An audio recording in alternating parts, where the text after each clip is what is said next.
You can't force attraction, but you can create moments that make her think about you when you're not there. But the painful truth is, many men have never been in the position of being missed. You are always the one who texts first. You're always the one who checks in first. You are always the one who waits. And she replies when it's convenient. She disappears when a better option shows up. You stand right in front of her, yet you feel invisible. And you're afraid to ask the question you fear the answer to. Am I just a backup option? You believe that if you're sincere enough, patient enough, selfless enough, one day she will choose you. You believe your kindness will win.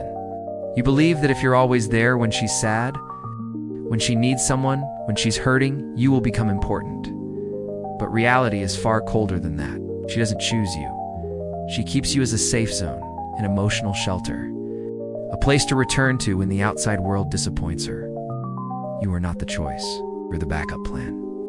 And the most painful part isn't rejection. The most painful part is being kept with hope, being held in a state of limbo. Not a boyfriend, but not a stranger either. It's close enough for you to hope, but far enough that you are never truly chosen. You begin to live in waiting mode.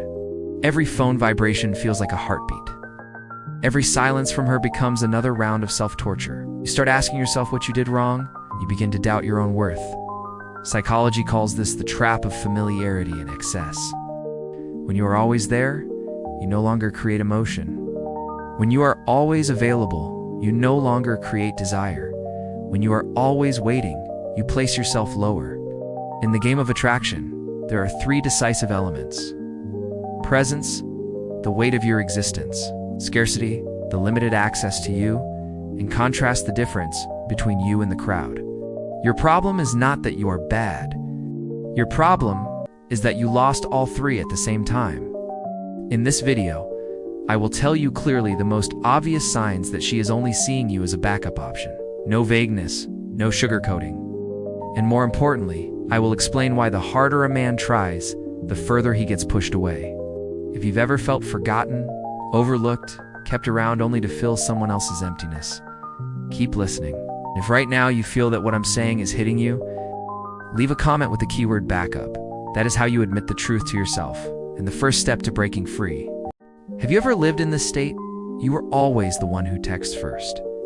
Always the one who checks in first. Always the one who shows up when she's sad, but when you need even a little attention, she disappears. You see that she has time for friends, for other men, for social media, for everything except you. You are right there, but you have no position. You become the man who listens to her stories about another guy. You comfort her, you encourage her, you swallow your own emotions and convince yourself, maybe one day it will be my turn. Every vague promise gives you a few more weeks of hope, and then she goes silent again, disappears again, leaves you asking, who am I in her life?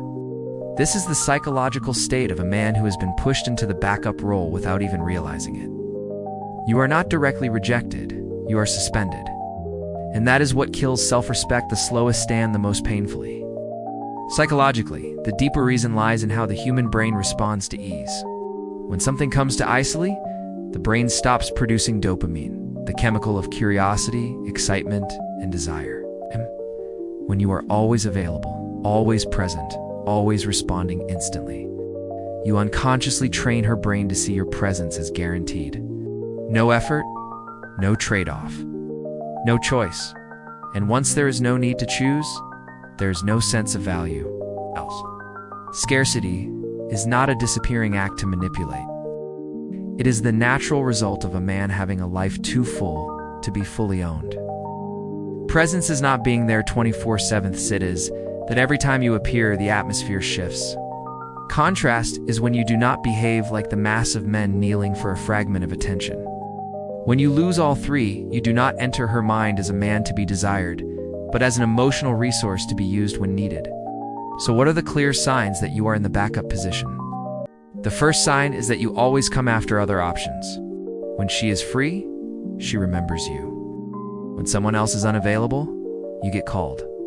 You are never the priority, but always the safe option. The second sign is promises that never have a date. Maybe next time.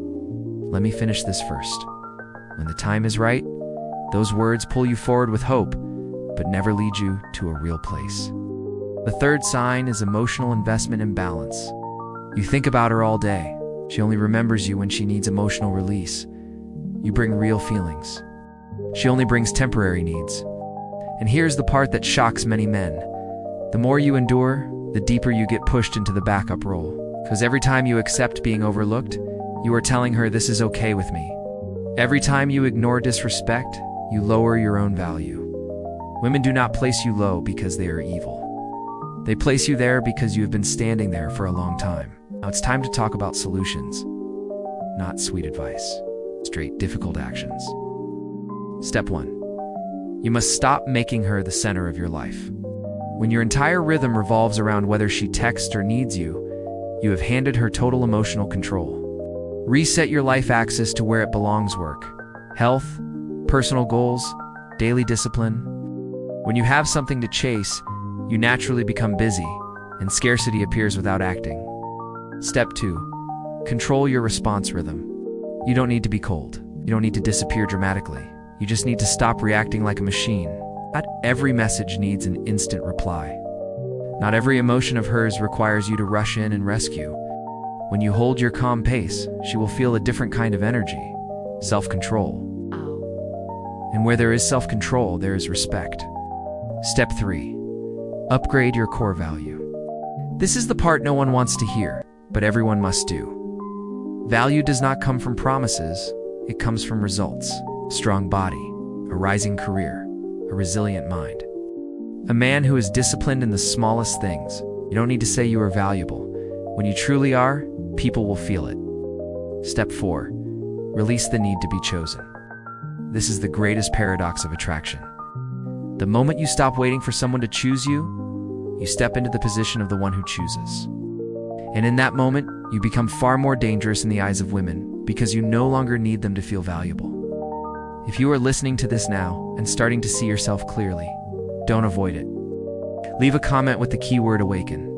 Not for me to read, but for you to see whether you are truly ready to change. In the next part, I will tell you what happens inside a woman's mind when you begin to withdraw your easy availability, and why that is when she truly begins to fear losing you. Now, pause for 1 second and face the hardest truth to swallow. You are seen as a backup option, not because you are worthless, but because you have allowed it to happen for far too long. Not through one big decision, but through hundreds of times you stayed silent when disrespected. Hundreds of times you waited instead of walking away. Hundreds of times you've convinced yourself that she will change. But women do not change because you beg. They change when your position changes. The first lesson you must burn into your mind: people only value what they can lose. When you are always there, always waiting, always available, you stop being a man to desire and become a given. And no one desires what is guaranteed. Attraction does not come from how good you are. It comes from whether you have the strength to walk away when you are not respected. The second lesson: scarcity is not about disappearing to play mind games. It is about whether your life is full or empty. A man with goals, discipline, passion, and his own rhythm is naturally scarce. He doesn't need to act expensive, his time already is. The third lesson: women don't remember the man who is always there. They remember the man who makes them wonder. Wonder what he's doing. Wonder why he's no longer as available. Wonder whether they are still the only option. And those questions are the true seeds of desire, not begging, not blind sacrifice. And the most important lesson: when you put yourself first, you don't become selfish. You become a man with an axis. A man who doesn't live to be chosen, but lives to choose. When you have an axis, the world revolves around you. When you don't, you become a satellite revolving around someone else's life. You are not born to be a backup option in anyone's story. You were born to build a life strong enough, deep enough, and valuable enough that others must ask, am I worthy to enter his world? Don't build your life hoping someone will keep you. Build a life that makes people fear losing you. If you truly understand what I just said, leave a comment with the keyword backbone. It's a sign that you are ready to step out of the backup position and into the place of a man with real value. And if you want to go deeper into the psychology of attraction and practical self-upgrading, don't forget to subscribe. Not for entertainment, but to remind yourself every day that you were not born to stand on the sidelines of someone else's life.